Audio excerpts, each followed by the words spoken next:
Muy buenas tardes, amigas y amigos oyentes de Colectivo Burbuja. Os doy la bienvenida a un nuevo programa de debate directo. Hoy vamos a hacer un programa monográfico. Vamos a hablar de la pertenencia de España a organizaciones supranacionales, especialmente la Eurozona y la Unión Europea. ¿Cómo influye esto en las políticas económicas que se siguen en España? ¿Cómo se sigue también? ¿Cómo influye esto también en cualquier tipo de política que se sigue en España?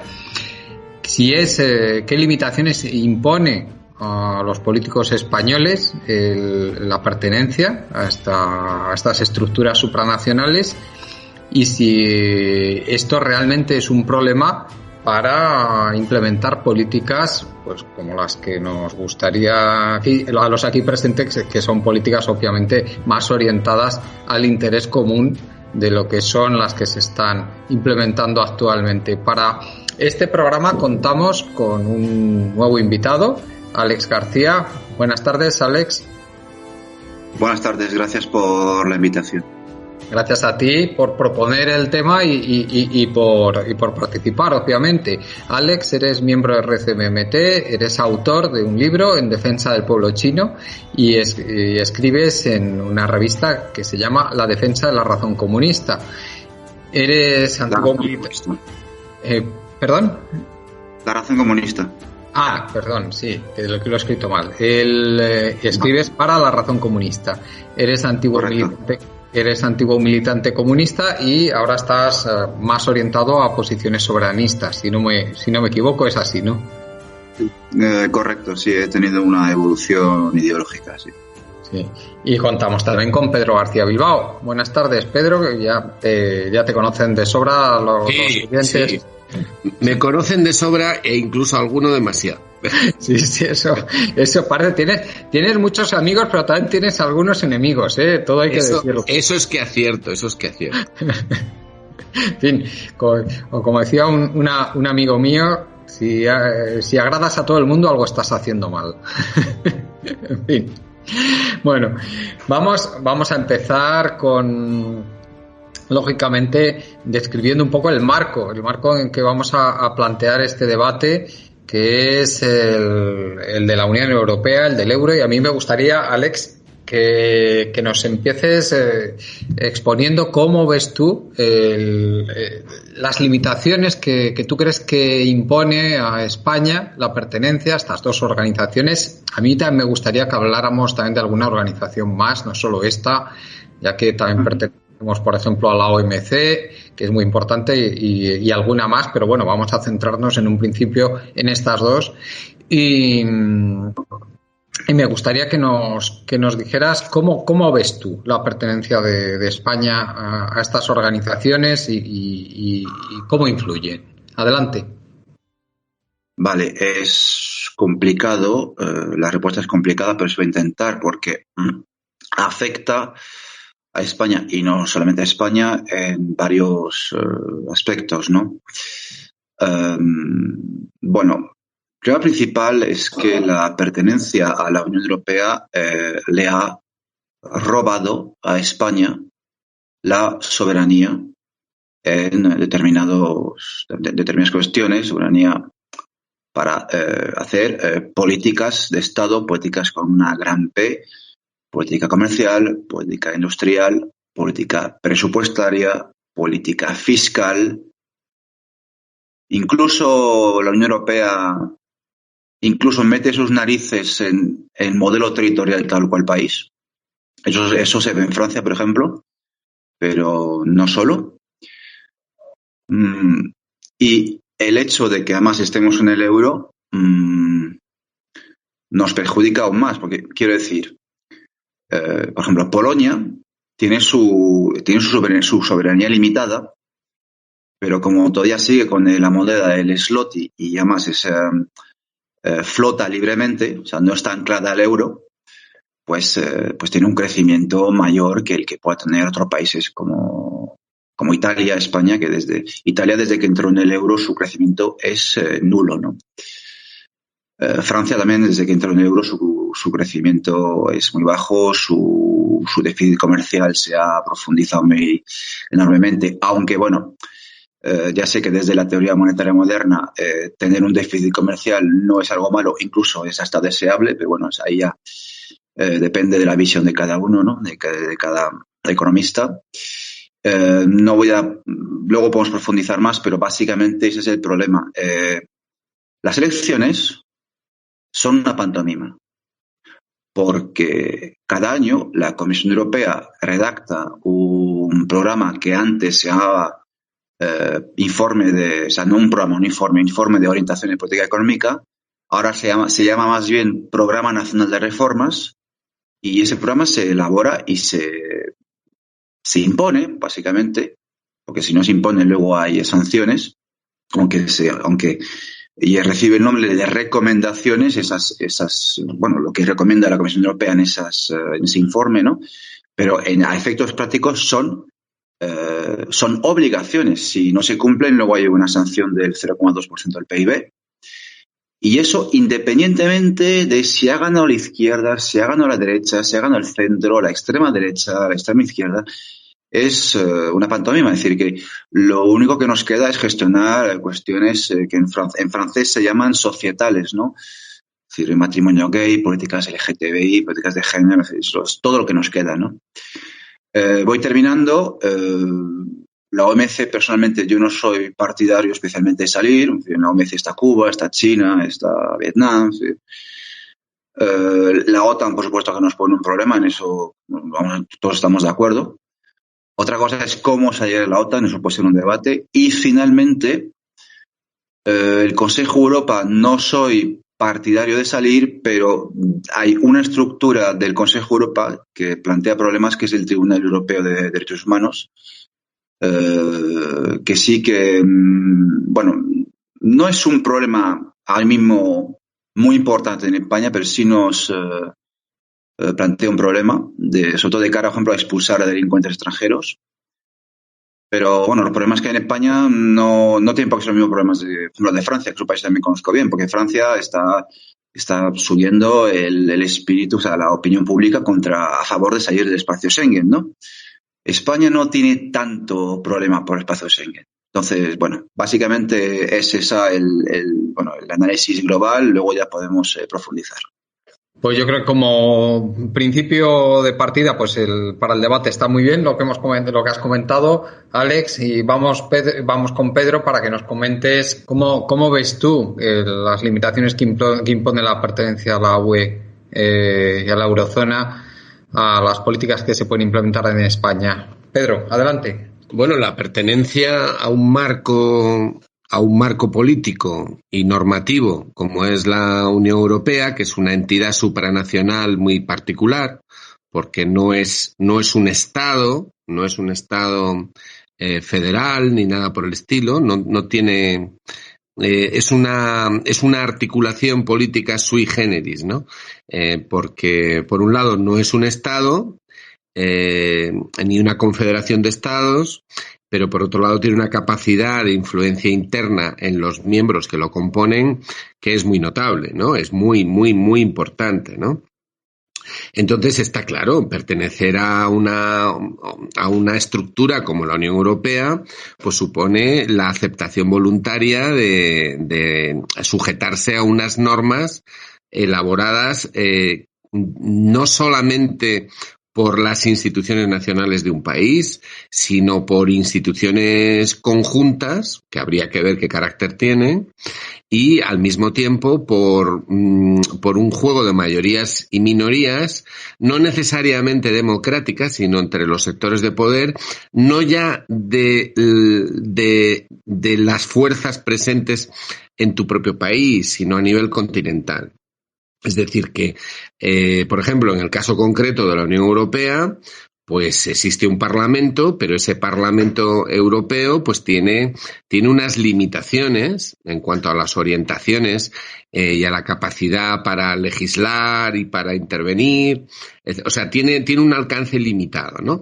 Entonces hay otras instancias comunitarias que tienen más capacidad, su propia capacidad de intervención. Pero es que además de eso, la existencia de esa estructura llamada Unión Europea facilita enormemente el trabajo a los grupos de presión financieros económicos y de poder de todo tipo que existen en Europa, y no solamente en Europa, porque también están presentes los norteamericanos. Es decir, que en realidad la estructura de la Unión Europea lo que permite es el trabajo de influencia, de lobby, de transmisión de influencias para cambiar políticas, no dentro del marco de un Parlamento nacional concreto, sino por una especie de puerta trasera que sería la instancia comunitaria. Y en esa instancia comunitaria, digamos que hay múltiples puertas y la del Parlamento solamente es una de ellas. Y entonces, claro, esto lo que significa es que no es simplemente que pertenezcas a una estructura que tiene unas reglas y que has aceptado tú voluntariamente. Es que esa estructura a veces parece pensada para voltear o puentear sería la palabra, en los sistemas de control democrático que existen dentro de cada Estado. O sea, en ese sentido, la Unión Europea en ocasiones pues parece algo así como la Disneylandia, como el sueño húmedo de los lobistas de poder importantes, ¿no? Y entonces, bueno, pues aquí lo planteo, ¿no? Sí, o sea, y luego Pedro, también una de las quejas que se leen o se escuchan más habitualmente es que las reglas que rigen la Unión Europea pues están muy orientadas hacia el mercado, muy orientadas a que haya una preponderancia de la empresa, especialmente de la gran empresa sobre el sector público. O sea, que le impone muchas limitaciones al sector público. Bueno, también a la hora de hacer sobre la gran empresa, sobre el sector público. Bueno, digamos que lo que ha sido la historia de la reconstrucción de Europa posteriormente a la Segunda Guerra Mundial. Entonces, ha habido grandes empresas públicas en toda Europa y en todos los países de la Unión, de lo que actualmente es la Unión, y que han coexistido primero con la Comunidad Económica Europea y ahora con la Unión. Es decir, España, curiosamente, es la que ha ido liquidando su sector público, pero el sector público en Alemania, en Italia o en Francia es muy importante. Otra cosa es que en España el sector público ha retrocedido en cuanto me refiero a las empresas, por ejemplo, en temas estratégicos y tal. Bueno, con esto lo que quiero decir es que en la historia de la Unión Europea, si la hacemos, pues podemos ver que hay fases. Entonces, hasta llegar a los años 80, digamos que el poder está más repartido dentro de la Unión entre lo que sería una Alemania que estaba reconstruyéndose y poniéndose las bases para adquirir un enorme peso económico y una enorme influencia, y una Francia que también buscaba una reconstrucción, ¿no? Entonces la Unión Europea nace a raíz de la necesidad de conciliar a Francia y a Alemania en un marco determinado, ¿no? Y lo que va a pasar a mediados de los 80 es que la etapa socialdemócrata más pura, digamos, dentro de lo que fue el periodo posterior a 1945, entra ya en declive, ¿no? Es decir, hay una reacción que no conservadora, sino neoliberal, que viene de Estados Unidos y del mundo anglosajón y que va a tener sus aliados. Y entonces yo lo ejemplificaría de la siguiente manera. Es la pérdida de poder de Jacques Delors, ¿no? De lo que sería la Francia que había puesto una determinada línea, ¿no? O sea, hay una etapa en la que la Unión Europea forma parte del tinglado del estado del bienestar en la Unión Europea, porque era necesaria una reconstrucción que limitara los enfrentamientos sociales, que permitiera un desarrollo de un welfare state, que tuviera un determinado marco de desarrollo que evitara las desigualdades en un grado máximo, o sea, una línea más socialdemócrata. Pero eso entra en crisis a partir de los años 70 y ya entra en un retroceso desde los años 80. Y entonces, a partir de los años 80, lo que vemos es el ascenso de Alemania, que se come económicamente a Francia y a todos los mercados de la Unión, y entonces la Unión Europea se transforma sobre todo en una especie de mercado cautivo que tiene Alemania, que pasa la crisis de la reunificación alemana y sale muy reforzada. Y entonces la Unión Europea se va a transformar en una especie de mercado cautivo, una especie de patio trasero de Alemania, donde Alemania va a empujar para conseguir que la estructura de la Unión responda a sus intereses. Y ahí es donde entra el tema del euro, ¿no? Por ejemplo. Hombre, podría desarrollarlo más, pero... No. Sí, está claro que Alex, ¿tú cómo ves esta pertenencia de España a la Unión Europea? ¿Cómo la calificarías? Haznos un resumen, un balance de estos ya 20 y tantos años de pertenencia al euro, más de 20 años de pertenencia al euro, y muchos más de anclaje de la peseta al sistema monetario europeo, al antiguo sistema monetario europeo, que si no recuerdo mal, la última devaluación fue en 1995, con lo cual ya vamos camino de los 30 años en que tenemos ligada nuestra moneda de facto a lo que luego fue el euro. ¿Cómo harías tú? ¿Qué balance nos harías? ¿Y en qué crees que nos ha beneficiado y perjudicado? Adelante. A ver, si te parece bien, contesto a la pregunta, que no va a ser muy extensa la respuesta, y luego matizar algunas cosas que ha dicho Pedro. ¿Te parece bien? Sí, claro que sí. Vale. Pues desgraciadamente, fíjate que el caso de España lo conozco peor que el francés, porque, por desgracia, desde que Julio Anguita criticó Maastricht allá por el 92, jamás hemos tenido lo que yo llamo eurolúcidos. Gente eurolúcida, que no es lo mismo que ser euroescéptico, porque euroescépticos son todos. Es decir, Marine Le Pen es euroescéptica, menos un euroescéptico, Podemos lo es, Izquierda Unida lo es. Sí. Fíjate, hasta Macron puede ser considerado un euroescéptico. Entonces, claro, datos sobre España no conozco tantos. Sí puedo decir que efectivamente, y es una cosa que la quiero investigarla para la revista en la que escribo, voy a entrevistar a un economista francés que es soberanista, que se llama Charles Galois. En el caso con lo de Italia, la desindustrialización de Italia ha sido provocada por el euro. Y en el caso de Francia ha sido provocada por el euro y también por la libre circulación de capitales que se inicia con el Acta Única del año 86. ¿Puedes ampliar un poco más las causas que crees que han provocado, esa relación causa-efecto entre la pertenencia al euro y ese perjuicio económico? ¿Cómo han sido el mecanismo? Sí. Vale, pero primero contesto la pregunta y luego voy a eso, ¿vale? En caso de España, parece ser que es diferente. O sea, bueno, y eso Pedro lo podrá contestar mejor porque él lo ha vivido, ¿no? Me parece que la liberalización y privatización de las empresas estatales que se construyeron durante el franquismo, es decir, se puede hasta decir que puede ser de lo poco positivo que nos ha aportado el franquismo, ¿no? Es una exigencia de otras potencias, ¿no? O sea, no se produce por un fenómeno, por una pertenencia a una moneda única, sino que es una exigencia que se aplica, ¿no?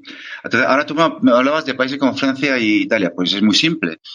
En Francia, antes, durante los 30 años gloriosos, e incluso en los 80, en los primeros años de Mitterrand, si un empresario quería deslocalizar una industria a otro país, lo cual implica esa industria convertirla en dinero y mover ese dinero fuera, tú tenías que pedir una autorización del Tesoro. Esto actualmente, en la China actual, es así. En China controlan los suministros de capitales.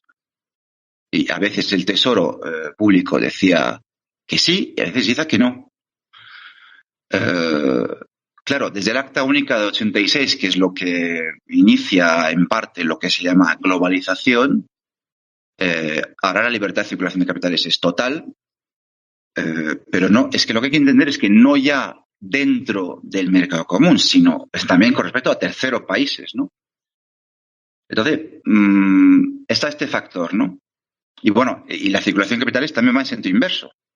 Es decir, no es casualidad que hoy te encuentres a equipos de fútbol, grandes equipos de fútbol que son de propiedad catarí, de Emiratos, ¿no? De magnates chinos, ¿no? O que, bueno, pues que los chinos estén comprando hectáreas de cultivos vitícolas en Francia, ¿no? Claro, esto que antes se podía prohibir o no en función de los intereses, ya no se puede prohibir. Y luego el euro, bueno, pues el euro simplemente, ¿no? Pues que todos los países no tienen la misma competitividad. Y entonces, claro, la competitividad, por ejemplo, francesa no es la misma que la alemana. Y claro, eso antes se podía ajustar con la devaluación de la moneda. Es decir, Francia desde la liberación hasta años 80, hasta años 80 el franco se devaluaba constantemente con respecto al marco, al Deutschmark, lo cual permitía, digamos, equilibrar, ¿no? Las balanzas comerciales, ¿no? Claro, desde que existe el euro, que viene a ser una especie de marco devaluado, claro, pues las empresas italianas, francesas, no son competitivas y, por tanto, pues o entran en quiebra o simplemente lo que hacen es deslocalizar. Entonces está eso. Bueno, yo ya me he alargado bastante. Voy a añadir un par de cosas. Sí, que quería matizar algo comentar algo de lo que ha dicho Pedro. Adelante, sí. Lo que dice Pedro García Bilbao sobre, ¿cómo decirlo?, sobre los lobbies, ¿no? De cómo podríamos, el neoliberalismo, o lo que algunos llaman el globalismo, consigue penetrar en la Unión Europea a través de la cúpula, a través del Parlamento Europeo, ¿no? A través de la Comisión Europea. Estoy totalmente de acuerdo. Eso es lo que no sé si es filósofo o economista, pero bueno, el intelectual marxista italiano Domenico Moro cuentan en su libro, ¿cómo se llama su libro? La tragedia del euro, o salir del euro, no me acuerdo, ¿no? ¿Cómo se llama? Pero está editado en editorial del Viejo Topo, ¿no? Claro, es que la Unión Europea ha permitido que las burguesías nacionales puedan sortear el poder legislativo, que era un lugar donde quedaba un foco de lucha de clases, ¿no? Claro, esto es como el Señor de los Anillos, ¿no? O sea, en el Señor de los Anillos dicen un anillo para dominarnos a todos, pues ya está, pues una Comisión Europea para dominar a todos, y quien domina la Comisión Europea domina a todos los países. Añadiría solamente una cosa, pero dos cosas, pero tampoco voy a extenderme mucho porque ya sería extenderme mucho. Lo que en Francia se sabe, no se sabe por la mayoría, pero por parte de los soberanistas se sabe, aunque en los años 50 tanto los comunistas como los gaullistas lo sabían perfectamente, es el papel que han jugado las redes de influencia estadounidenses en la Constitución Europea. Entonces, la Constitución Europea responde a causas endógenas y exógenas. Y una cosa endógena que es el europeísmo, que es, es la creencia, ¿no?, de que el concepto de soberanía nacional que se establece con la Paz de Westfalia es creadora de guerras. Evidentemente, la Segunda Guerra Mundial no hace más que fortalecer esa idea defendida sobre todo por Jean Monnet, el francés Jean Monnet, que según De Gaulle era un agente americano. Y entonces este detalle muchas veces es obviado e ignorado en España. Yo junto con Andrei Kononov hemos sido los únicos en España que hemos escrito en internet sobre eso. Y bueno, si luego se puede desarrollar, pero De Gaulle, cuando accedió a la presidencia en 1958, y lo sabía perfectamente, que era una estrategia de dominación de Estados Unidos sobre Europa occidental. Eso él lo dice blanco sobre negro en su conferencia de prensa del 15 de mayo de 1962. Y bueno, está esto. Y luego, el euro, el euro sí sirve a los intereses de Alemania, bueno, o por lo menos a los intereses de su doctrina económica, ¿no? Que es el ordoliberalismo, ¿no? Que claro, para ellos el objetivo a seguir es la clase empresarial exportadora alemana, vamos, sí, básicamente. Sí, la clase empresarial exportadora alemana, que ellos tienen dos fijaciones. La una es reducir el déficit público lo máximo posible, reducir la inflación al mínimo, y hay que ser un exportador neto. Eso es la mentalidad alemana, ¿no? Entonces, para eso el euro les viene muy bien, ¿no? Para tener esa competitividad y ser, bueno, pues junto con China es el mayor exportador del mundo, ¿no? Pero hay que tener en cuenta una cosa, que es que los alemanes al principio no querían el euro. Ellos no lo querían, ¿eh? De hecho, Helmut Kohl, eso puede encontrar, confesó: si yo hubiese sometido el euro a referéndum en Alemania, lo hubiese perdido. Entonces, actué como un dictador. Fue Mitterrand, porque los franceses siempre han sido muy idealistas, quien, cuando negoció Maastricht con Helmut Kohl, le dijo al salir de la reunión clave el euro. La frase fue: clave el euro en las manos de Alemania, algo así. O clave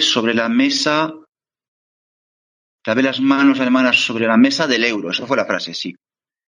Pero claro, entonces lo que pasó es que luego el euro fue elaborado en función de las consideraciones alemanas, ¿no? Ahí podríamos entrar en el debate de si es una moneda única o moneda común. Los franceses querían una moneda única, los alemanes han conseguido que sea una moneda común. En fin. Bueno, luego se puede profundizar sobre eso si interesa, pero básicamente esas eran mis puntualizaciones. Uh-huh.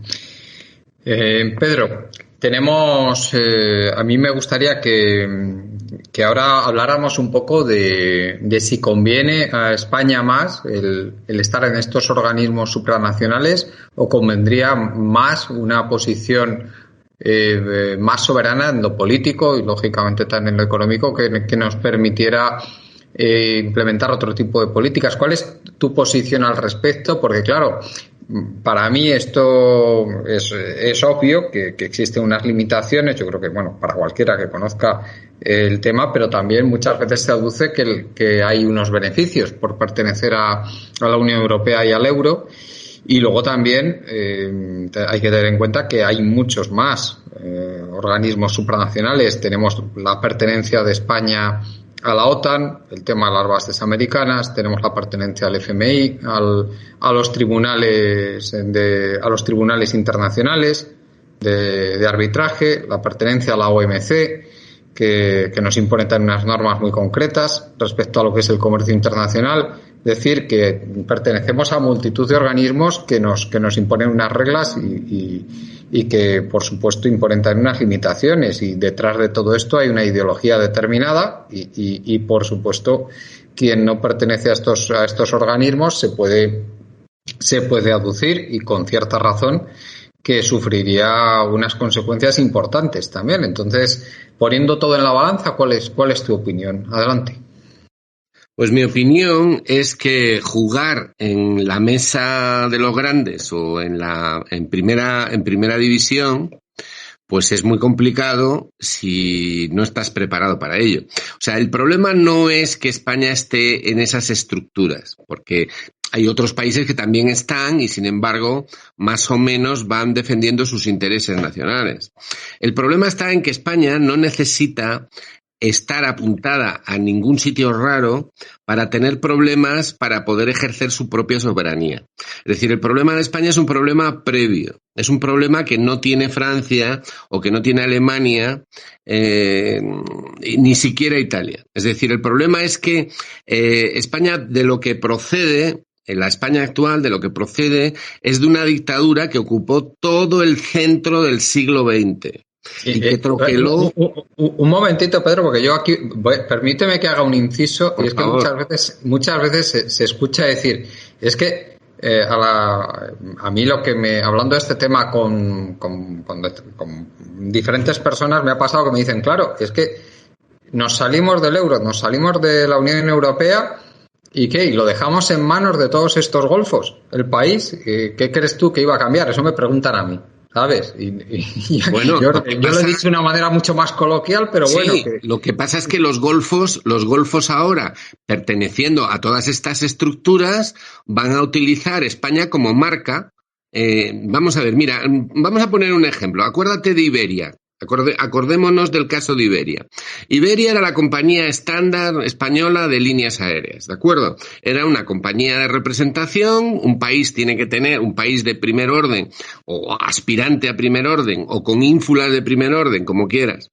Tiene que tener una compañía aérea de representación, que es además, se han gastado mucho dinero público, tú has construido tu imagen y tú llevas la imagen de la España eterna, planeta adelante con tu maravillosa Iberia. Vale, estupendo. Pero en un momento determinado la globalización, las privatizaciones y todas estas cosas llevan a la privatización de la empresa, ¿no? Al troceado y privatización, ya que cuesta mucho dinero y que no es necesario y que no sé qué y no sé cuánto. Entonces desarrollan una arquitectura creativa para que los sectores españoles representados en la compañía, privados, pudieran tener una cierta representación, y entonces ellos son los representantes de la marca España. España ya no es un país, no es un estado, no es nada de eso, es simplemente una marca. Y entonces los gestores de la marca a nivel español, en el ámbito español, pues son los miembros de los hijos de la burguesía local, de la oligarquía local. Y entonces estos van mundo adelante diciendo: yo soy el encargado de marca en la península ibérica, ¿no? Y entonces la compañía esta desaparece, no está controlada por el Estado, no es ya la compañía de representación, pero sin embargo ellos están ahí representando a la marca España. Es decir, el país se ve sustituido por una marca. Luego, si vienen problemas, si vienen problemas, entonces es española o deja de ser española, ¿no? Pero, como los problemas que tuvieron luego en Inglaterra, pero bueno, ese es el detalle concreto de qué pasó con Iberia.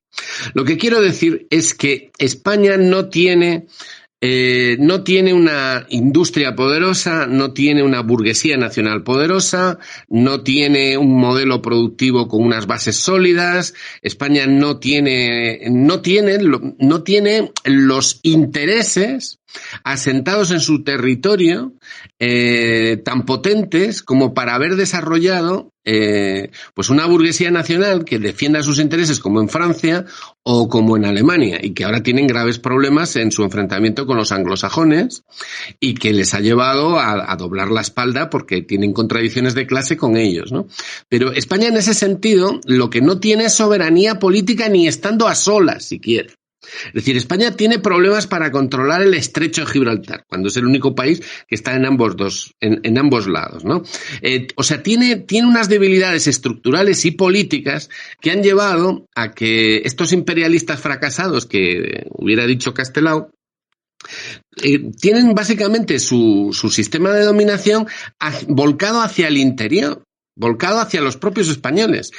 Por eso el nacionalismo español consiste básicamente en fastidiar a los gallegos, a los castellanos, a los que lleva fastidiando desde 1520, a los catalanes, a los vascos, a todo el mundo, ¿no? Es decir, el problema de España no es que pertenezca a la Unión Europea. El problema es que España tiene que resolver su propio problema interno, de qué demonios quieren hacer con el país, con el Estado y con las capacidades y los potenciales que tiene este Estado y este pueblo, estos pueblos que estamos aquí. Y ese es el problema. El problema es que sin necesidad de formar parte de organizaciones internacionales que limiten nuestra soberanía, nosotros lo que tenemos es graves problemas para poder ejercerla en el sentido de defender los intereses nacionales, entendiendo intereses nacionales los intereses del conjunto de la mayoría de la población y su derecho a llevar una vida digna, democrática y en libertad. Y ese es el problema que tenemos. Entonces, claro, si no tenemos eso, pues métete tú además en una organización internacional donde hay intereses poderosos y donde otras fuerzas sencillamente juegan a voluntad con los intereses encontrados de las élites españolas. pues estamos apañados, claro, ese es el problema. Pero si España tuviera realmente una fortaleza interna y una coherencia interna y otras estructuras que no tiene, pues entonces tú como un actor poderoso en la Unión Europea dices, no estoy de acuerdo. No estoy de acuerdo en esto, no estoy de acuerdo en lo otro, o estoy de acuerdo en esto y en lo otro. Y entonces tú te conviertes en un actor europeo. Entonces la pregunta es, ¿somos un actor europeo o estamos a lo que nos dicen? Claro, pues es que esa es una queja muy frecuente que se escucha, bueno, por lo menos en ciertos ámbitos, reducidos, pero en ciertos ámbitos se escucha, y es una cosa que también he pensado yo muchas veces, ¿cómo es posible que un país que no tiene un peso relativo tan pequeño como es España tenga tan poco peso específico en las instituciones internacionales, como tiene? O sea, es una cosa bastante asombrosa. Bueno, es que vamos a ver, tú imagínate Francia, por ejemplo, si el francés fuera la segunda lengua más hablada dentro de Estados Unidos, por ejemplo, ¿no? O sea, trata de imaginar cómo Francia estaría negociando y administrando el peso específico que le daría algo así dentro de Estados Unidos. Entonces, en fin, si nos ponemos a analizar esto en detalle, vamos a acabar aquí deprimidísimos todos. Y yo creo que la idea básica es que las potencialidades que tiene España, que son grandes o importantes, lo son objetivamente, no se pueden utilizar, no se pueden desarrollar porque el país está alienado de sí mismo. ¿De acuerdo? Como resultado de las últimas décadas, de las últimas muy largas décadas, ¿no? No me voy a remontar a Westfalia. Sí, en realidad es en Westfalia. 1936, básicamente. Desde el 39, yo lo diría, ¿no? Porque sí, claro. Desde el 39. Hombre, podíamos hablar de Westfalia, claro. La cosa está jodida desde Westfalia. Incluso desde que Julio César derrotó a Sertorio en Lérida, ¿no? Vale. Pero bueno, tampoco hay por qué irse tan atrás. Pero el hecho es que desde 1939 la posibilidad del desarrollo democrático y social de una España libre y dueña de sus destinos está liquidada. Fue liquidado. Y eso se trocó en que luego la dictadura compró su supervivencia vendiendo la soberanía a Estados Unidos. Eso hay que decirlo alto y claro, como ese dictador que desde la derecha se alaba tanto, que es que no tienen vergüenza en hacerlo, y lo hacen continuamente en los medios de la derecha y fuera de ellos también. Siempre que les dejan lo hacen. Cómo fue un auténtico miserable que vendió a España para garantizar su propia supervivencia personal de él y de toda la oligarquía que vivía saqueando a la población española, rodeando al dictador. O sea, fue la reacción más absoluta, ¿no? Entonces, bueno, hay una cosa que ha dicho Alexandre, que es el tema de las redes de injerencia norteamericanas y su influencia en la Europa de los años 50, en el desarrollo de la propia Unión, etcétera. Vamos a ver, en España se produce la entrada de Estados Unidos, no solamente militar, también se produce en el terreno económico y de la patronal.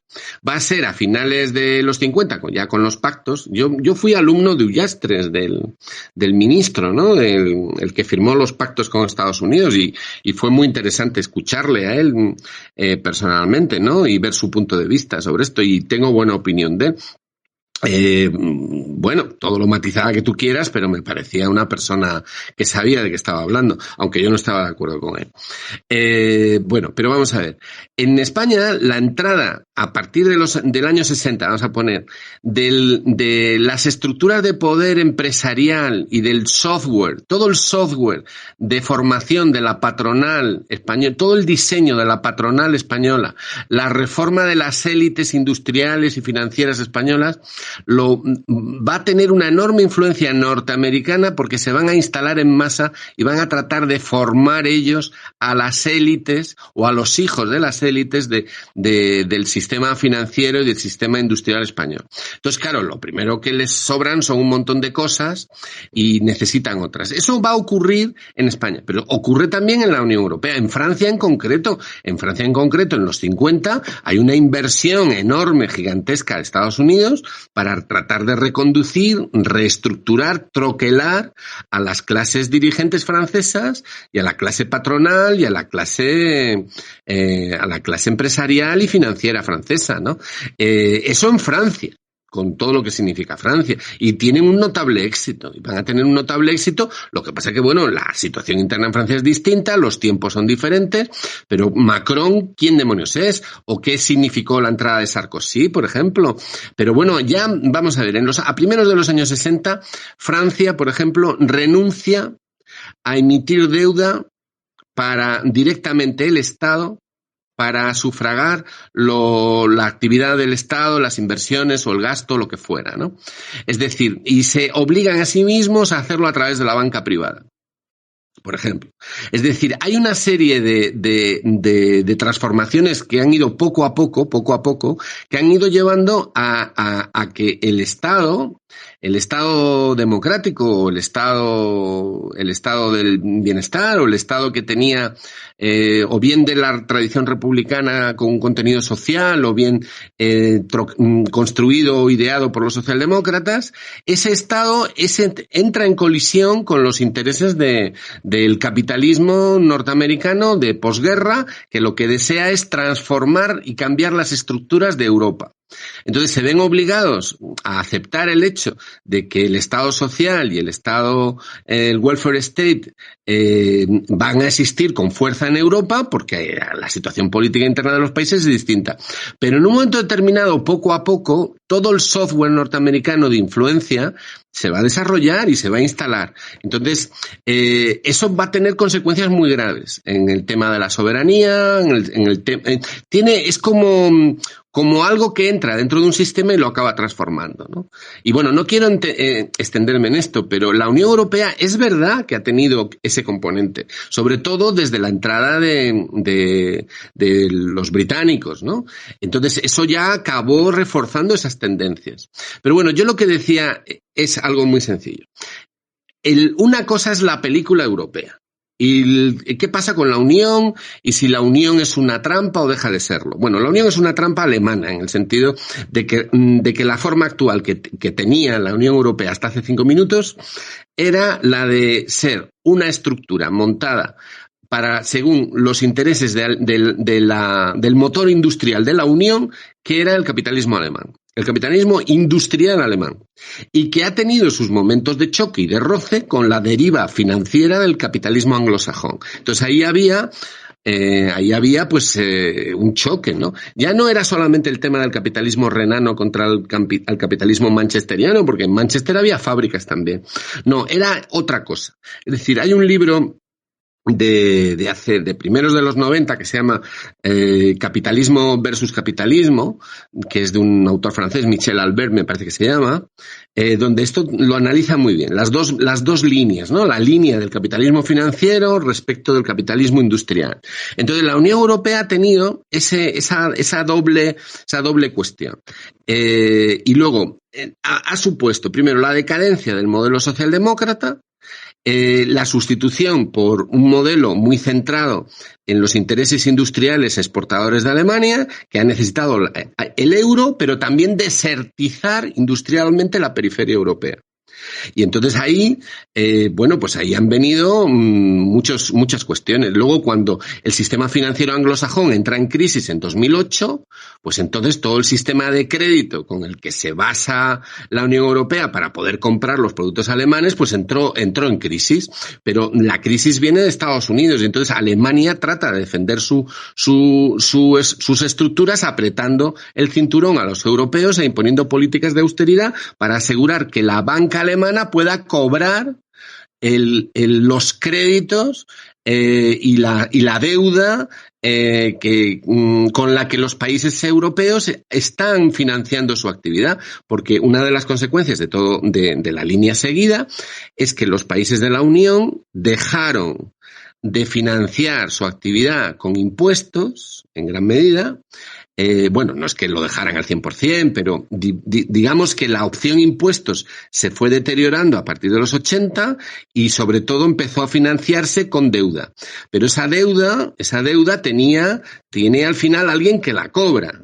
¿Quién cobra la deuda? ¿Quién es el que recibe los dineros de la deuda? Bueno, los hombres de negro, ¿a quién sirven los hombres de negro? Bueno, pues al capital financiero. Entonces ese capital financiero pues tenía una parte en los anglosajones, pero también tenía una parte muy importante en la banca alemana. Entonces la banca alemana era muy partidaria de que se le pagara lo que se le debía, claro. Entonces Alemania tenía esa doble contradicción. Por un lado necesitaba fomentar el gasto y el endeudamiento de sus vasallos europeos, por un lado, pero por otro lado, cuando venían las cosas mal, tenía que asegurar también que su banca cobrara lo que se le debía, ¿no? Y eso, es decir, que las políticas de ajuste y las políticas crueles de ajuste lo que provocaban era un retraimiento también de la demanda, y eso afectaba al capital industrial alemán, ¿no? En fin, que la cosa se puede analizar desde muchos puntos de vista, ¿eh?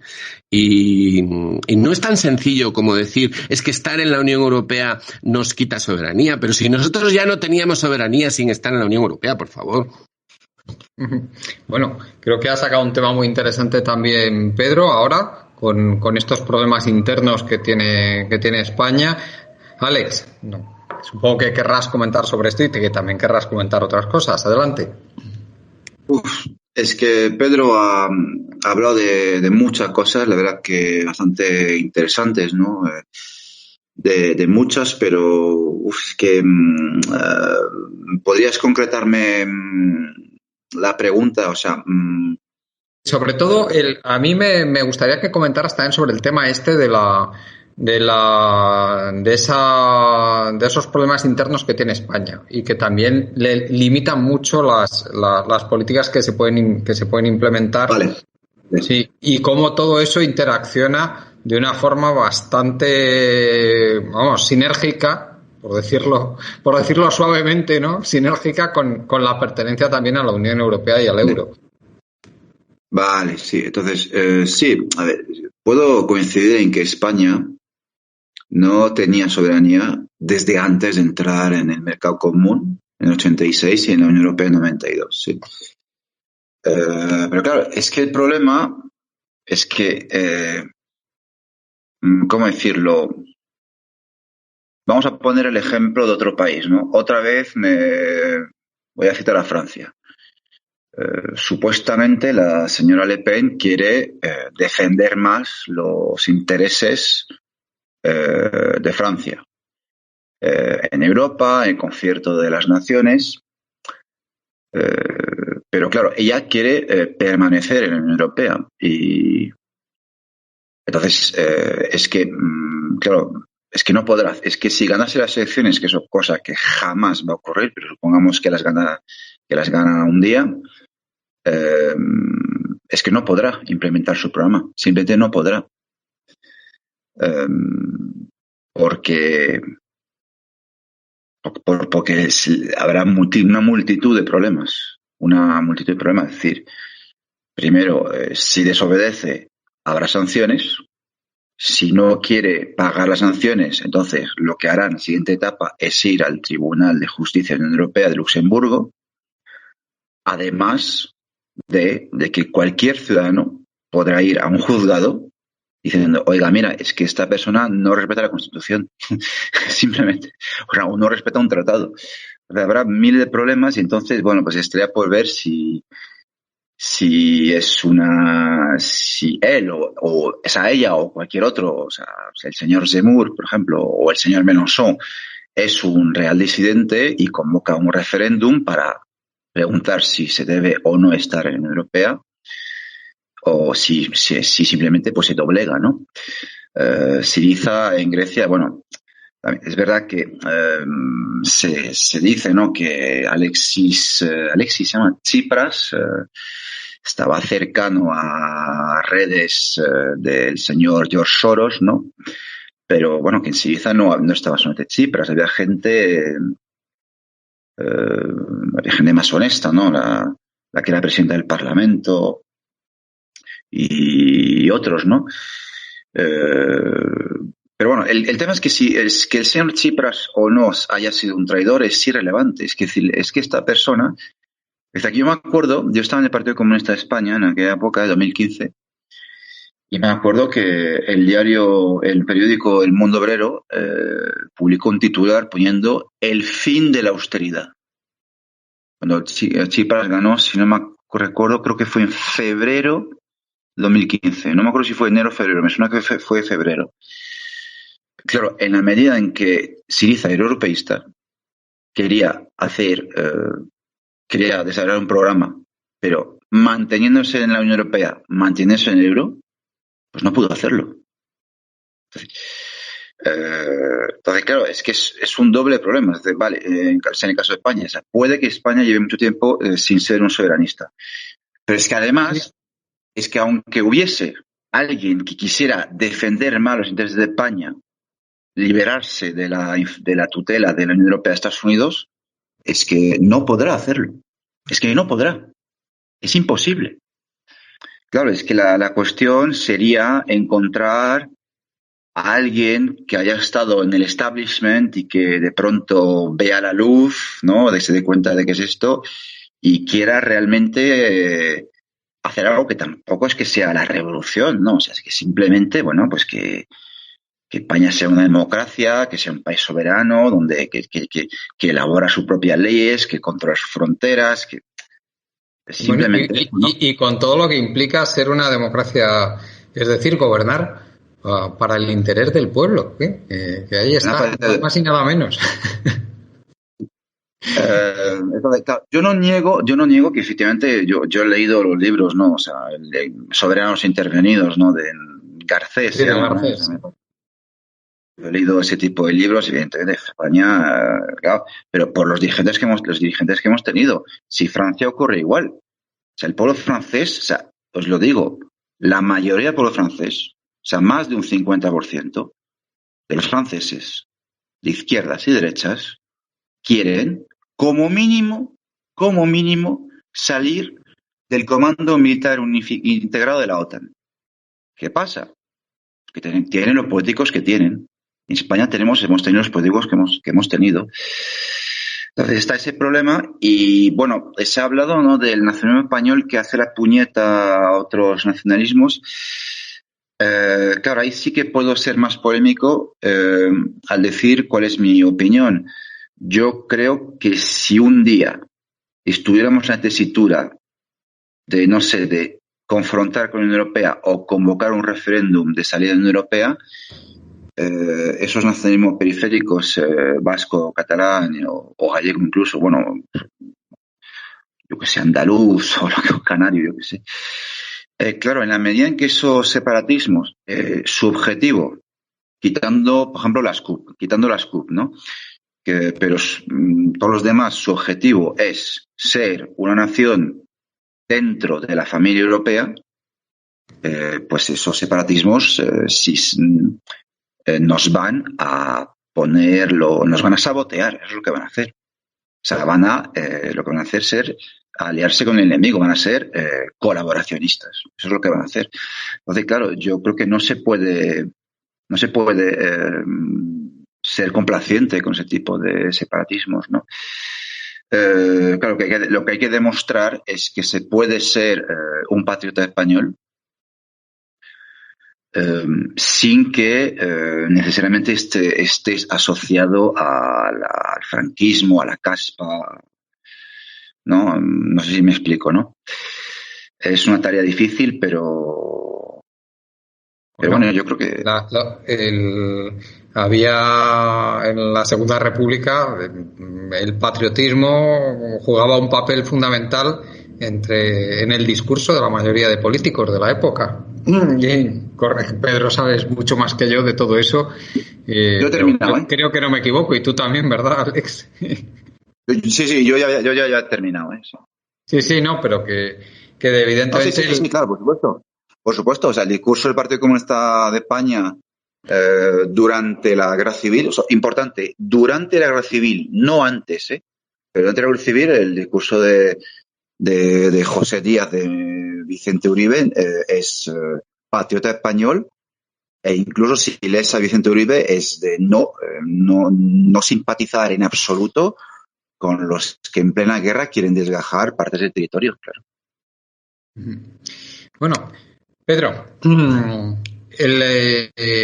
aquí llegamos, creo que hemos llegado un poco al meollo de la cuestión, ¿no? Que todas las limitaciones que tiene pues realmente nuestra estructura política y yo añadiría también que buena parte de la sociedad no es consciente del problema real que tenemos, aunque sí que se vio hubo ahí unas esperanzas durante toda la época de la gran crisis económica, de la gran recesión, en que sí que había mensajes que parecían encaminados en ese sentido, pero realmente no se ha materializado en nada y a día de hoy la población española tampoco parece, por lo menos por lo que se ve en las encuestas, que sea demasiado consciente de esta problemática de la que estamos hablando. No sé qué piensas a este respecto, Pedro, y por qué crees, si estás de acuerdo, por qué crees que pasa esto. Bueno, ni el conjunto de la población ni la práctica totalidad de la clase política representada en el Parlamento. Es decir, estos son temas que saca Colectivo Burbuja, en los que habría que ir ampliando el debate precisamente y hacer opciones de economía directa y tener un debate directo sobre este tema, ¿no? Porque claro, en última instancia, ¿qué es lo que estamos diciendo? Pues estamos diciendo que sí, que es verdad, que existe la Unión Europea y que la Unión Europea en la práctica es una especie de caballo de Troya que permite que las cosas que el capitalismo neoliberal y la globalización neoliberal pues que no podía lograr a través de los espacios nacionales, a través de las instituciones nacionales, por el tema de la lucha política y los parlamentos y todas estas cuestiones, que generaba muchos problemas. Bueno, pues había una vía mucho más directa, que era la utilización de esa estructura llamada Unión Europea para presionar y conseguir a través de la cuestión de la asistencia de la Unión y el principio de subsidiariedad, que hace que tenga preeminencia todas las directivas europeas, pues se lograba ir metiendo transformaciones. Y esas transformaciones afectaban pues a la forma en la que se hace el gasto público, a todo un marco que a la postre lo que estaba provocando era las privatizaciones, las liberalizaciones de servicios, el deterioro de lo social, y la emergencia del mercado y todo eso, ¿no? Entonces la Unión Europea se ha convertido no en ese sueño de unión republicana a nivel continental, ese espacio continental de libertad y de circulación de las personas donde podemos ser ciudadanos de cualquier país y todo eso, que estaba en la ilusión europea desde el siglo XIX, porque el europeísmo se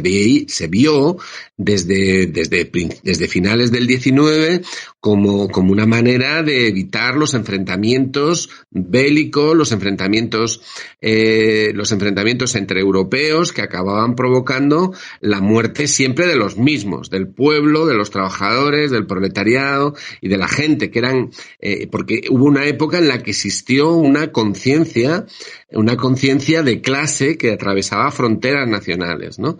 Y entonces la existencia de una Europa. Sí, te iba a comentar yo que sí. A cuento de esto hay un hecho histórico que yo invito a los oyentes a repasarlo, que es el asesinato de Jean Jaurès, pero bueno. Claro, lógicamente. Claro. Es decir, vamos a ver, aquí en realidad, aquí lo que está pasando también es que hay un discurso que procede de la extrema derecha o de la nueva extrema derecha, que lo que dice es que lo que tenemos que volver es al nacionalismo estricto. Tenemos que volver a nuestras fronteras nacionales, aquí yo me lo guiso y me lo como hacia el interior, y entonces la Europa de la Le Pen o la Europa de la nueva extrema derecha, incluso ligada también a cierto discurso discurso de la reacción rusa, ¿no? De lo que pudiéramos denominar la cuarta posición, la que representa Dugin y determinados ideólogos de rusos, es que el liberalismo ha fracasado, el comunismo ha fracasado, el fascismo ha fracasado, entonces lo que tenemos que volver es hacia una cuarta posición. Entonces esa cuarta posición pues tiene distintas formulaciones. En el mundo ruso tiene una formulación que tiene que ver con su identidad ortodoxa y su pasado imperial, y en el mundo occidental pues depende del mix que haya dentro de cada país, ¿no? Entonces, en última instancia, ¿quién está en contra de eso? ¿Está el Partido Demócrata Americano, el señor Soros, las fundaciones y todo el discurso alucinado de que nos viene de allí? Pues sí, claro, lógicamente están en contra. Entonces, claro, como estar en contra de eso se puede estar en contra desde muchos puntos de vista, incluido uno racional, pues entonces pues pasan cosas. Pero el discurso de esa nueva extrema derecha en cada país, que tiene, como digo, un componente distinto, a lo que lleva a decir es que la Unión Europea es el gran peligro. Es el gran peligro porque la Unión Europea supone el fin de la soberanía. Bueno, ¿y qué proponen como alternativa? El enfeudamiento. Es decir, cada país centrado, un país homogéneo que controla sus fronteras, que tiene su ejército, su policía, que controla la inmigración, un país homogéneo donde las diferencias de clase se ven, y la lucha de clase se ve como un peligro porque rompe la unidad nacional, donde se produce el rechazo al extranjero per se, no a las consecuencias de unas malas políticas de inmigración, no, es el tema identitario, es una vuelta al tema identitario, pero un tema identitario que es diferente al tema identitario que nos propone el Partido Demócrata Americano para cargarse la izquierda tradicional. Entonces, en última instancia, estas posiciones son reaccionarias, son profundamente reaccionarias. O sea, se puede estar en contra de la Unión Europea desde la derecha más reaccionaria. Y lo que ocurre es que la derecha más reaccionaria, que está en contra de la Unión Europea, no propone nada que no sea peor todavía. Es que lo que proponen es la reacción pura y dura. Vamos, completamente, ¿no? Entonces la cuestión ¿es posible hacer políticas de izquierda y podemos tener un sistema democrático en los países de la Unión? ¿Podemos incluso imaginar una Unión Europea que tenga un componente que nos ayude a vivir mejor, que nos ayude, que genere políticas, por ejemplo, economías de escala que permitan hacer desarrollos científicos, económicos e industriales que nos permitan, por ejemplo, hacer frente a los retos que tenemos planteados? ¿Es posible luchar contra el cambio climático en un país aislado? Pues no. Es posible, es imprescindible para vencer en los desafíos que necesitamos, en la transformación de la industria, la transformación del modelo productivo y la lucha contra el cambio climático y la lucha contra un montón de problemas que tenemos. Necesitamos unidad europea. Necesitamos la unidad de los científicos, la unidad de los trabajadores, la unidad de los intelectuales, todas esas unidades de todas esas entidades que hoy están en crisis. Porque la ciencia está sometida al poder del capital. Los intelectuales están desaparecidos. Los trabajadores están divididos y alienados. Y lo único que funciona como un reloj en toda Europa son los lobbies de Bruselas y los lobbies anglosajones. Entonces la cuestión es que las únicas voces críticas que se están oyendo, porque tienen mucha fuerza parlamentaria y mucha influencia, pues es la extrema derecha antieuropea. Entonces, ¿es posible una izquierda europea que ejerza como tal? Pero si no la hay en cada país. Bueno, pero sí podría ser. Mira, hay un sociólogo alemán que trabaja en el Instituto Max Planck, que se llama Wolfgang Strenk, que es lo que Alexandre ha llamado un neurolúcido. Es decir, hace un buen análisis de lo que pasa con la Unión Europea ahora y, por ejemplo, una de las cosas que plantea es que las contradicciones capitalistas que rigen la Unión pues están llevando a un sufrimiento social muy importante, porque el deterioro del estado del bienestar es real y hay retrocesos sociales por todas partes. Y luego las políticas depredatorias de los grupos financieros o de los grupos industriales o el egoísmo de las clases dirigentes alemanas que han convertido Europa en un corralito, etcétera, ¿no? Entonces hay sufrimiento popular. Pero ¿qué ocurre? Que la izquierda instalada a nivel europeo pues sencillamente está contaminada porque es una izquierda troquelada por su complicidad con las políticas dominantes en los últimos, no 30 gloriosos precisamente, los últimos 30, 40 años con el sistema. Y entonces es una izquierda que está completamente absorbida por el sistema. Completamente absorbida. Y entonces no tienen respuesta a ese sufrimiento popular en ascenso, porque la única manera de dar respuesta a ese sufrimiento popular, de dar una solución a ese sufrimiento que provoca el desarrollo de la agenda globalista y neoliberal, serían políticas de izquierda, pero las políticas de izquierda implican cambios estructurales, y esos cambios estructurales ellos ya no los tienen en la agenda. Entonces, por eso han ido derivando hacia la agenda identitaria del Partido Demócrata y a una evolución que a lo que nos pretende acercar es al modelo social norteamericano, abandonando un modelo social europeo de izquierda, republicano y con un contenido social. Entonces, frente a eso, ¿qué queda? ¿El discurso de la extrema derecha? Pues sí, queda el discurso de la extrema derecha, pero el discurso de la extrema derecha es más de lo mismo, es la horripilancia en estado puro. Eso no es ninguna solución, eso es el fascismo toda la vida, pero en las circunstancias actuales.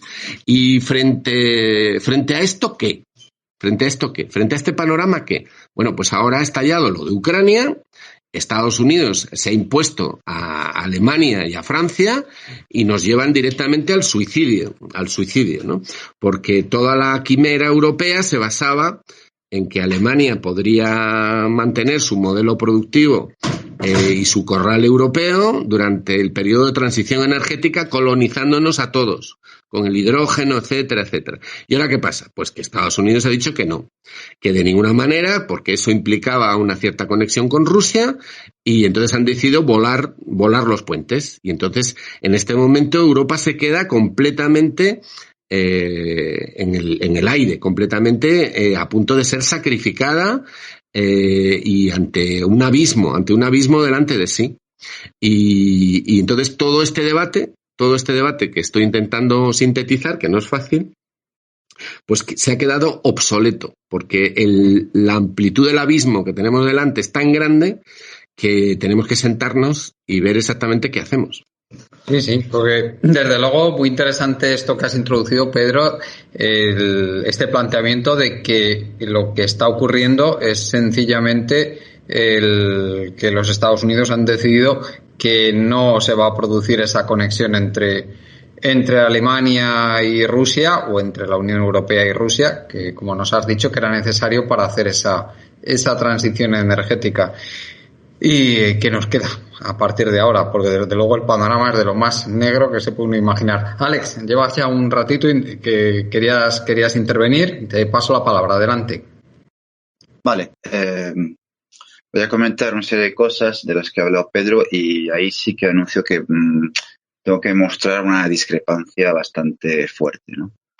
Bueno, primero quisiera empezar... Oye, tú totalmente libre, que para eso estamos aquí, que luego nos acusan, los trolls en internet nos acusan de que estamos todos de acuerdo, y eso no puede ser. O sea, muy bien. No, si todos estemos de acuerdo, vaya coñazo de mundo, madre.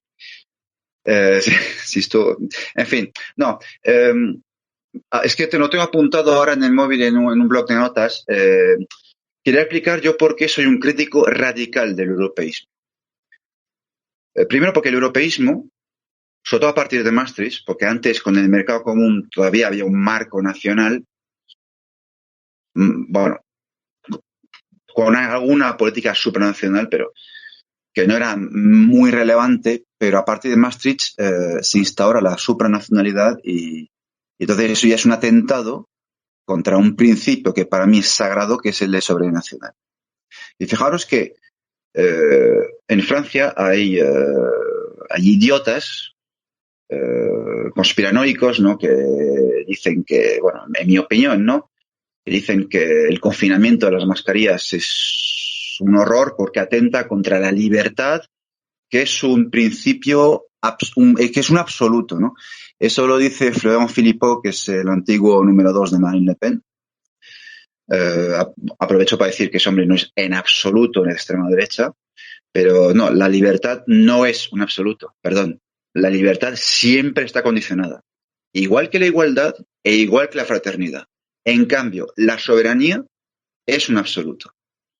Por eso estoy en contra del europeísmo. Y aparte, el europeísmo, ¿de dónde viene? En realidad parte de un poema de Víctor Hugo del siglo XIX, donde sueña con que un día Francia, Alemania, Rusia, un día estaréis hermanados y podréis traer la civilización a China y acabar con la barbarie en África, algo así, ¿no? O sea, que es el principio, es un llamamiento a la colonización del mundo, ¿no?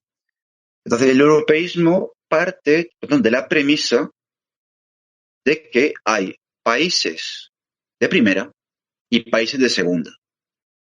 Y creo que es una visión, bueno, si yo fuera el presidente del gobierno español o el presidente de la República Española, yo no defendería en absoluto esta visión para el siglo XXI, ¿no? Bueno, se dice que las extremas derechas quieren una Europa donde cada uno vaya por libre, pero yo quisiera decir que si España saliese de la Unión Europea, seguiría estando en el continente europeo. ¿Y eso qué significa? Significa que seguiría habiendo cooperación y comercio con países europeos. Es decir, doy un ejemplo. España, si sale de la Unión Europea, no sale de Airbus. Tampoco sale de la Agencia Espacial Europea. Tampoco sale del Consejo de Europa. Tampoco tiene por qué salir de Schengen. Quiero decir, es que hay mucha gente que cree que Airbus fue una idea lanzada por el general de Gaulle otra vez. Airbus no tiene absolutamente nada que ver con la Unión Europea. Es más, cuando de Gaulle intentó que la Constitución Europea fuera hegemonizada por Francia, y él entonces le prohibía la entrada a los ingleses dentro del mercado común, él al mismo tiempo proponía a los ingleses participar en Airbus, ¿entendéis, no? Entonces ese es el otro punto. El cambio climático. Pues yo digo que precisamente la mejor forma de luchar contra el cambio climático es salir tú solo de la Unión Europea. Y me explico.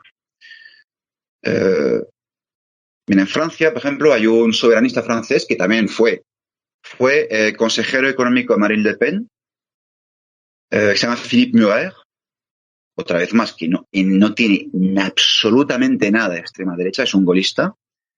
Se ha interesado por las cuestiones ecológicas y bueno, ha escrito un libro donde explica cómo se podría hacer una transición del petróleo al hidrógeno. ¿De acuerdo?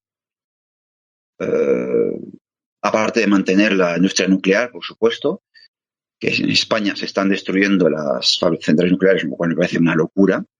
Pero él dice que los coches de hidrógeno son posibles, claro, pero para eso hace falta una inversión. Falta una creación monetaria. Claro, eso implica necesariamente salir de la Unión Europea.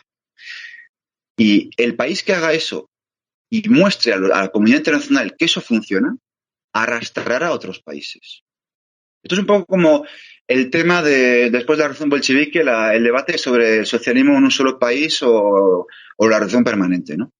Es decir, China, bueno, que China es un imperio, ¿no? Es un estado de civilización, pero China hay que tener sin cuidado que Trump haya salido de los acuerdos de París. China está construyendo 150 centrales nucleares que no sé si van a funcionar con uranio o con torio, pero el caso es que se las está construyendo. Pues China se compromete a cumplir con sus objetivos. ¿De acuerdo? Y por supuesto, si España sale de la Unión Europea o Francia, que es mi otro país, es que eso en nada les va a impedir participar en foros multilaterales para tomar medidas contra el cambio climático, ¿no? Después, no me extiendo mucho más, Yo rechazo el concepto de hoy de extrema derecha.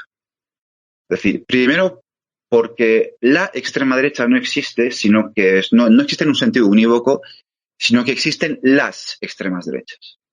Es decir, Marine Le Pen no tiene absolutamente nada que ver con Vox, y a su vez Vox y Le Pen son diferentes de Fratelli Italia, que a su vez los tres son diferentes de Alternativa por Alemania. Tienen su idiosincrasia, ¿no? Pero el tema es que, mira, yo la historia del Frente Nacional la conozco muy, muy bien, me la estudio muy bien. Es un partido que en el momento de crearse, en 1972, se crea con antiguos colaboracionistas, con monárquicos y con antiguos Waffen-SS, ¿no? Claro, es que luego el partido tiene una evolución, sobre todo desde que la hija toma la presidencia en 2011. Y claro, en un momento dado pasan del neoliberalismo al estatismo, ¿no? Y claro, en las últimas presidenciales se ha visto, ¿no? Es decir, que hay mucha gente que hacía la cola para votar, que había periodistas que le preguntaban, ¿y por qué votas a Le Pen? Pues porque la extrema derecha es Macron. O sea, la crisis de los chalecos amarillos, si alguien es de extrema derecha, es Macron. Y entonces le dice, pues es curioso, pues al final la candidata de derechas es la de izquierdas. Pues claro, efectivamente. La candidata de derechas es la candidata de izquierdas. Porque ella no quiere subir la jubilación, ampliar la jubilación a 65 años. Ella quiere salir de cuanto mitad integral a la OTAN. No quiere privatizar. Ella a España, Portugal e Italia nos llama nuestros hermanos latinos. En fin, que es como el concepto de extrema izquierda, son para mí no conceptos, es que no significa nada. Para mí la extrema derecha es el carlismo o gente de cierta región en España que creen que tienen que por una cuestión étnico-cultural cree que tiene más derechos que el resto de españoles. Eso para mí es la extrema derecha. O que deben tener un privilegio fiscal, ¿no? Hombre, para mí Vox es un partido, no diría de extrema derecha, pero sí de derecha extrema, ¿no? Sí, eso sí que ya es bastante derecha, bastante radical, ¿no? Pero del hecho de que tengamos a Vox aquí, no se deduce que Le Pen sea lo mismo o creo que Fratelli Italia sea lo mismo, que de hecho, quiero decir una cosa, ellos tampoco quieren salir de la Unión Europea y que cada uno vaya por libre, en absoluto, no. Ellos lo que defienden, si miráis sus programas, es una Europa de naciones soberanas, pero quieren que haya una Europa, una especie, o sea, lo que quieren es volver básicamente a la situación que había antes del 86, eso es lo que quieren. Y ya depende, porque por ejemplo, Vox es totalmente atlantista y Le Pen y Giorgia Meloni quieren que Rusia y Bielorrusia y Ucrania estén en esa Unión Europea, ¿no? Y a mí me parece perjudicial hablar en esos términos de que a ver, es que, por ejemplo, otro día estuve en la contracumbre de la OTAN en la que participé y estuvo Pedro García Bilbao y que dijo que la dicotomía izquierda-derecha tiene sentido. A ver, yo no digo que no exista la izquierda y que no exista la derecha, por supuesto que existe. Lo que digo es que no es la contradicción principal. Yo la contradicción es la historia entre los soberanistas y los que no lo son, ¿no? Y no sería la primera vez que se defiende ese concepto. Quiero decir, en Francia, durante la ocupación alemana, en 1943, se crea el Consejo Nacional de Resistencia. El Consejo Nacional de Resistencia lo preside De Gaulle, y De Gaulle ordena a Jean Moulin que lo organice en Francia, y ahí están los comunistas, los socialistas, los democristianos, los gaullistas e incluso la extrema derecha de la Cagul, que era la extrema derecha antialemana.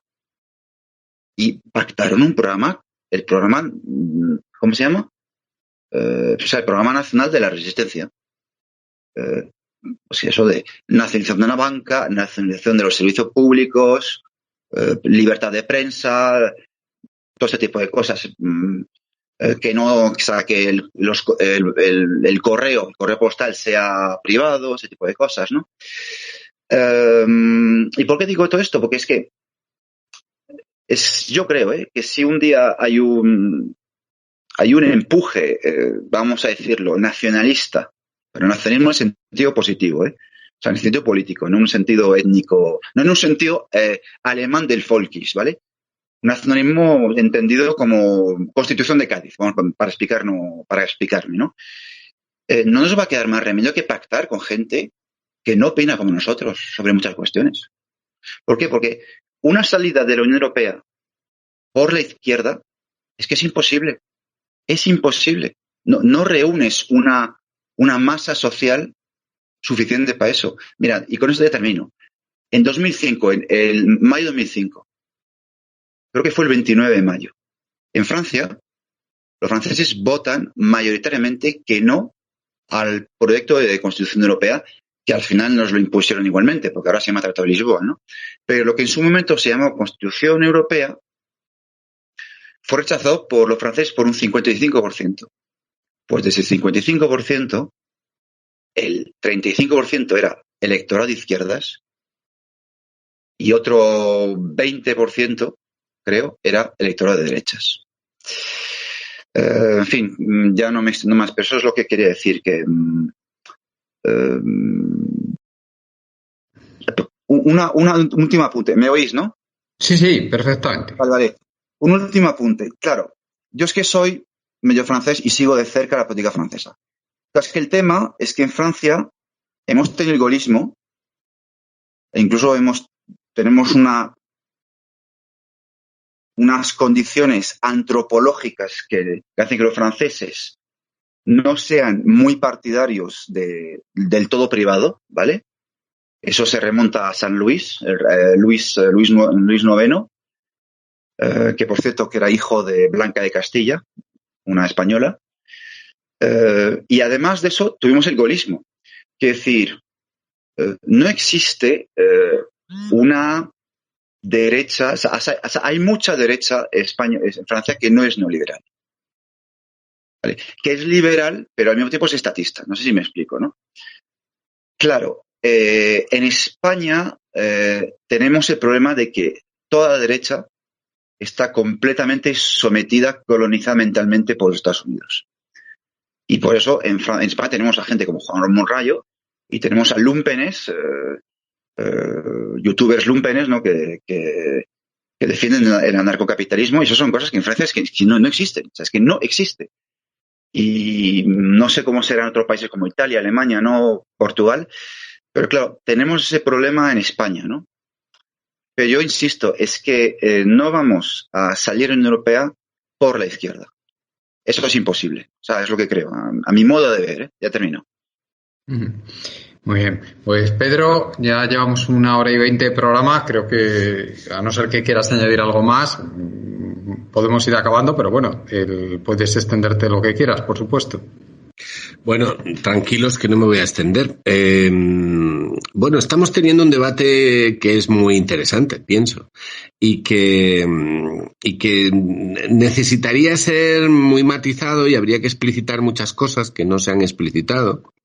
Pero vamos a ver. Estoy completamente de acuerdo en que la mayoría de la derecha en España es completamente neoliberal, pero es por lo que he explicado. En España no existe una burguesía nacional propiamente que defienda ciertos intereses. Está completamente abierta a la globalización porque para los sectores que vencieron en el 39 acabaron cifrando su supervivencia y su control interior sobre las poblaciones españolas y sobre la finca, sobre la base de abrirse al amigo americano. Pero es que esto, Pedro, que tampoco es un hecho aislado español, como tú perfectamente sabes, se ha repetido en muchos países del mundo, en Latinoamérica. Muchos países, en todos.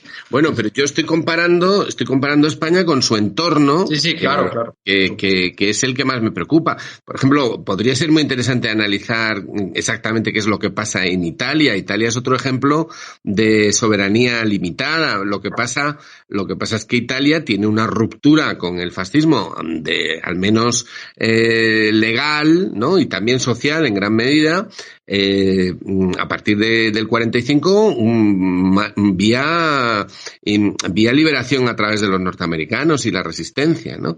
Es decir, hay una fractura ahí, tienen que romper, y entonces hay una parte de la derecha que se reconstruye sobre la derecha que había estado contra el fascismo, ¿no?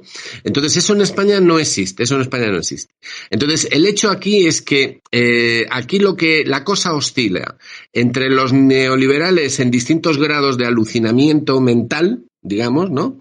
En cuyas formas extremas se llega al tema del anarcocapitalismo, a la sociedad de Monte Pelerín, y en otros extremos se llega a las vías trevijanistas, por otro lado, y luego tienes también los partidarios del capitalismo de amiguetes, del capitalismo parasitario, caciquil, que es una mezcla entre el caciquismo de la Restauración, las prácticas mafiosas del franquismo, y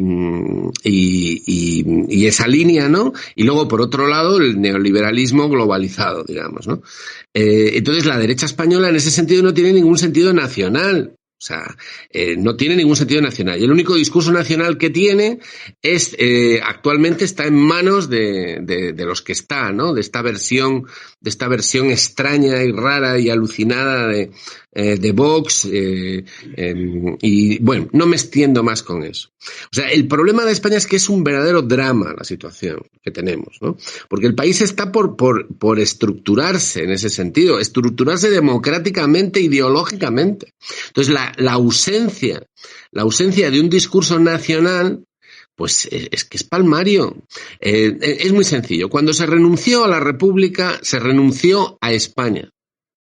Y entonces, para mucha gente en España, la idea de España se corresponde con la idea grotesca que tiene la derecha. Es decir, mucha gente en el mundo soberanista o incluso en cierta izquierda considera que la única España posible es la idea grotesca que ofrece esa derecha alucinada de la que estoy hablando. ¿Por qué? Porque hubo una renuncia a la República en la transición, y entonces la única España que queda sobre el papel, pues es la cosa esta grotesca que tenemos.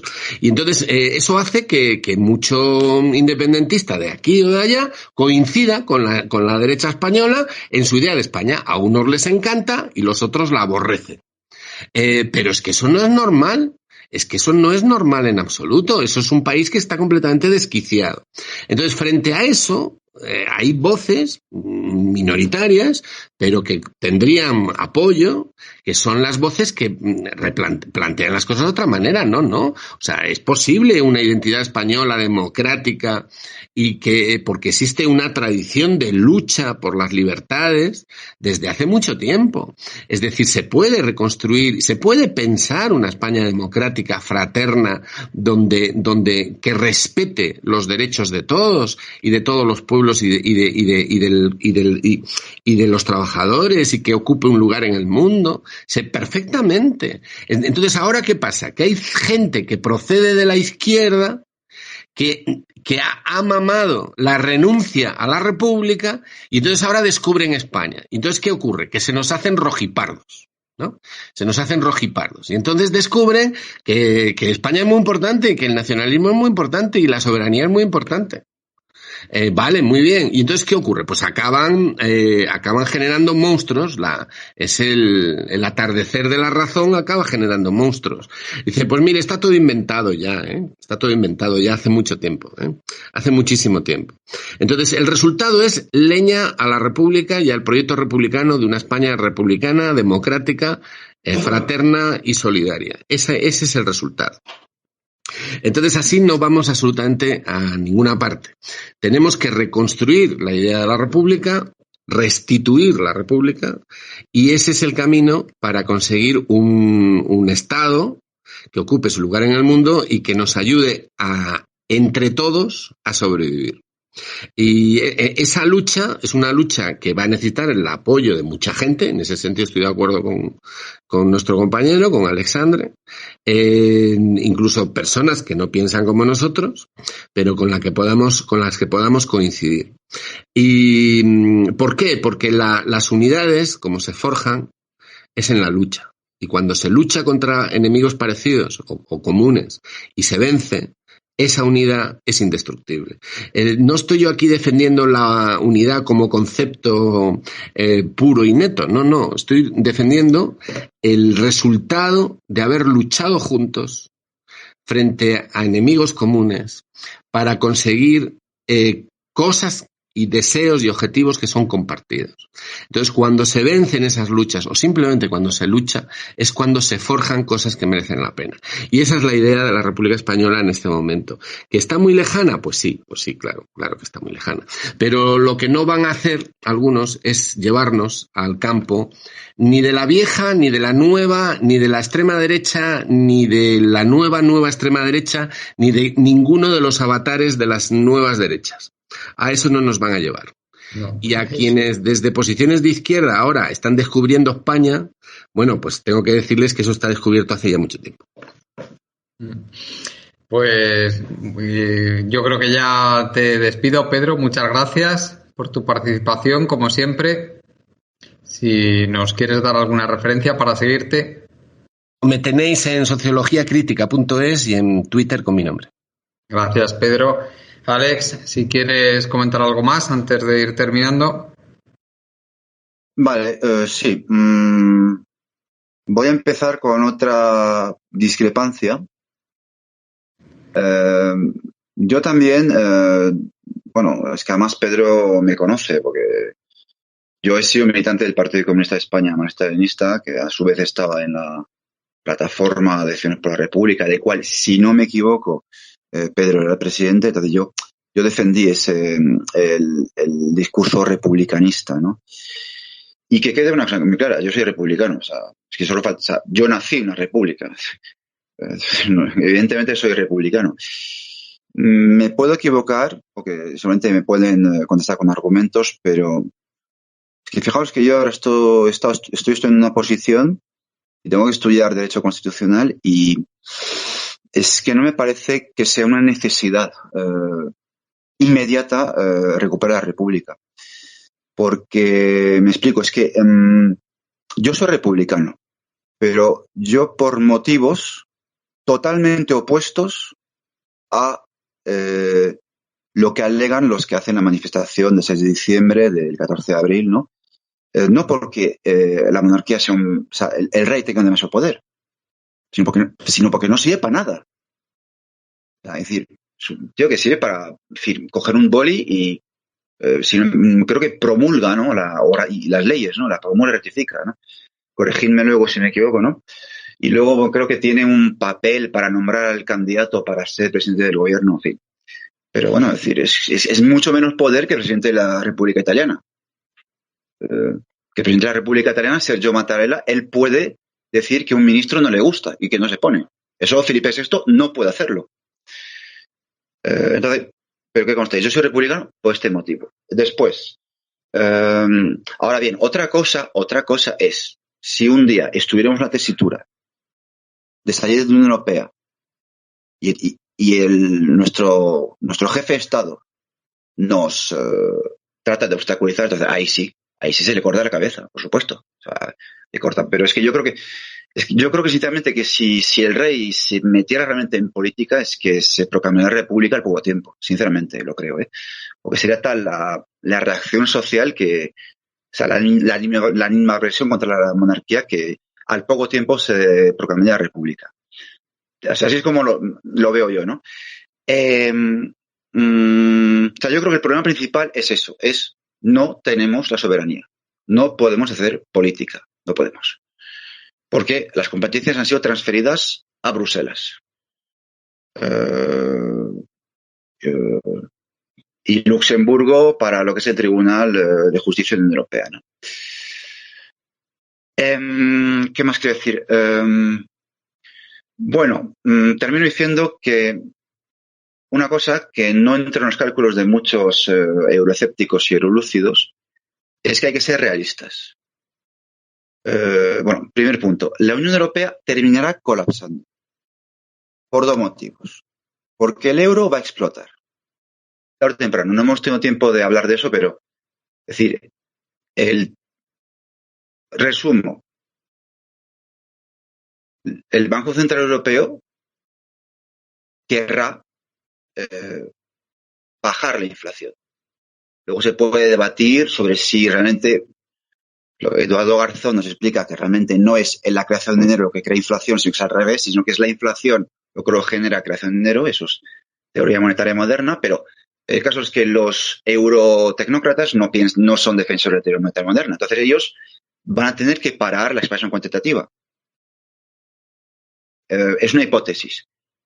Pero claro, si ellos detienen la expansión cuantitativa, el tipo de interés de la deuda soberana de Francia, de Italia, de Grecia, va a subir. O sea, Francia ha subido del 0 al 2,24. Italia ha subido al 4. Si la deuda soberana italiana sube al 4, o sea, sube del 4 al 6 o 7, tendrá que salir del euro. Y el euro es un pilar fundamental de la Unión Europea. Entonces, si se cae el euro, es posible que se caiga el resto. Ahora bien, segunda hipótesis. Puede que exista la Unión Europea sin el euro. También puede ser. Pero es que es imposible gobernar contra la voluntad de 27 pueblos ad vitam aeternam. No es posible. Entonces, con eso termino. España no será el próximo país en salir de la Unión Europea. Seamos realistas. Tenemos los políticos que tenemos, no tenemos la burguesía nacional que dice Pedro, tenemos la derecha que tenemos y tenemos la izquierda que tenemos. Otro país u otros saldrán antes. Lo que tenemos que hacer ahora es crear polos de difusión de ideas, como es, por ejemplo, Red MMT, por ejemplo, para preparar el terreno para que la gente adquiera conciencia de por qué es necesario, ¿no? Y en ese sentido, un compañero que está en la Asociación Vanguardia Española y yo vamos a abrir un canal de YouTube que se va a llamar Spexitia, donde vamos a hacer podcast y vamos a entrevistar a gente y, bueno, pues tenemos pensado en mucha gente, no descartamos traer a Juan Carlos Barba y, si lo desea, estaremos encantados de traer a Pedro García Bilbao, aunque pueda no coincidir con nuestros análisis o con parte de nuestros análisis. Así que nada más, ha sido un debate interesante y muchas gracias por la invitación. Pues muchas gracias, Alex. Muchas gracias, por supuesto, a toda la gente que nos escucháis, a los oyentes que nos seguís a diario, al compañero Juan Martínez, que hace posibles a nivel técnico los programas. Nos despedimos con nuestra página web, colectivoburbuja.org. Hasta el próximo día.